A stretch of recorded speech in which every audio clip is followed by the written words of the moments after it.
क्या आप चाहते हैं कि भविष्य में इस घर के अंदर एंट्री दी जाए तो ओबीसी को न दी जाए?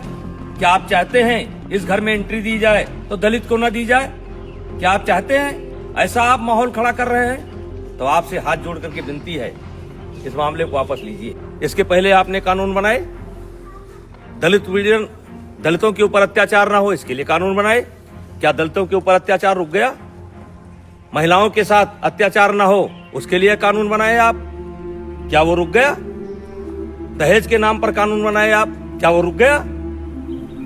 रुका नहीं, दुरुपयोग ज्यादा होता है। जहां ऐसे कानूनों की समीक्षा की बात होनी चाहिए, अब पता नहीं किस मंशा से। उच्च शिक्षा से जुड़े यूजीसी के नए नियमों पर सुप्रीम कोर्ट की ओर से फिलहाल रोक लगा दिया गया है। सुनवाई के दौरान सुप्रीम कोर्ट के मुख्य न्यायाधीश ने भी साफ तौर पर कहा कि उच्च शिक्षण संस्थानों में समानता होनी चाहिए और ये सुनिश्चित करना जरूरी है कि किसी भी नियम या व्यवस्था से भेदभाव की भावना को बढ़ावा ना मिले। इसी कड़ी में उत्तर प्रदेश के गोंडा से जुड़ी राजनीति में एक अहम सामाजिक प्रतिक्रिया इस वक्त चर्चा में है। भारतीय जनता पार्टी के पूर्व सांसद बृजभूषण शरण सिंह इस पूरे मामले को लेकर सोशल मीडिया पर एक वीडियो पोस्ट करते हैं जो तेजी से वायरल हो रहा है। इस वीडियो में उनके साथ कई बच्चे भी खड़े दिखाई दे रहे हैं, जिनका उदाहरण देते हुए बृजभूषण सिंह ने यूजीसी के नए नियमों का विरोध किया है। वीडियो में बृजभूषण ने साफ शब्दों में कहा कि अगर यूजीसी के ये नियम वापस नहीं लिए गए तो वे सड़कों पर उतरकर विरोध प्रदर्शन करेंगे। उन्होंने इन नियमों को लेकर सरकार को भी घेरा है और अपनी ही सरकार पर सवाल खड़े किए हैं।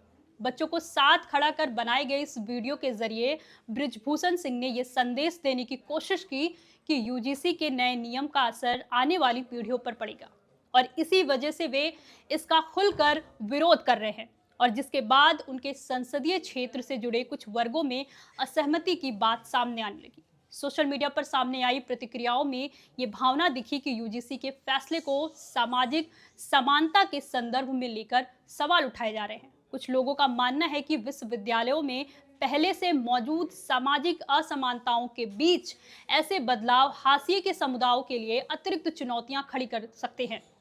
इन प्रतिक्रियाओं में ये तर्क भी उभरा कि स्कूल और कॉलेज स्तर पर दलित, आदिवासी और ओबीसी छात्रों के साथ आज भी भेदभाव जैसी परिस्थितियों का सामना करना पड़ता है। इसी वजह से यूजीसी के नए नियमों को लेकर एक वर्ग में आशंका और असंतोष की स्थिति दिखाई दे रही है।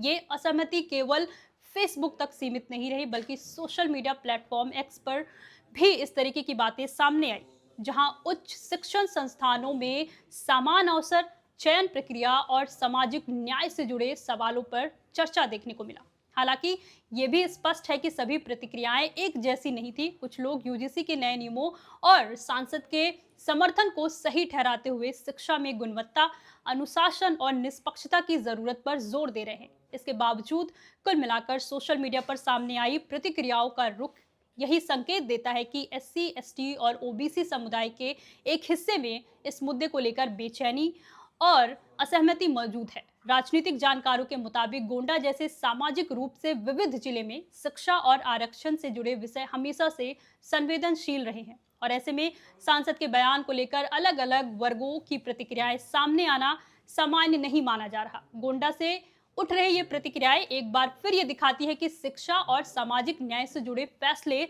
जमीन पर कितने संवेदनशील माने जाते हैं और राजनीति में इनके प्रभाव को नजरअंदाज नहीं किया जा सकता। यूजीसी के नए नियमों पर सुप्रीम कोर्ट की रोक के बाद उम्मीद की जा रही है कि फिलहाल माहौल शांत हो सकता है और अलग अलग वर्गों की चिंताओं को सुना जाएगा। हालांकि शिक्षा में समानता और सामाजिक न्याय से जुड़े सवाल अभी भी चर्चा में हैं, लेकिन अदालत की इस अंतरिम व्यवस्था से ये भरोसा जरूर बना कि आगे का फैसला संतुलन और संवैधानिक मूल्यों को ध्यान में रखकर लिया जाएगा। देखते रहिए अनादि टीवी यूपी। नमस्कार।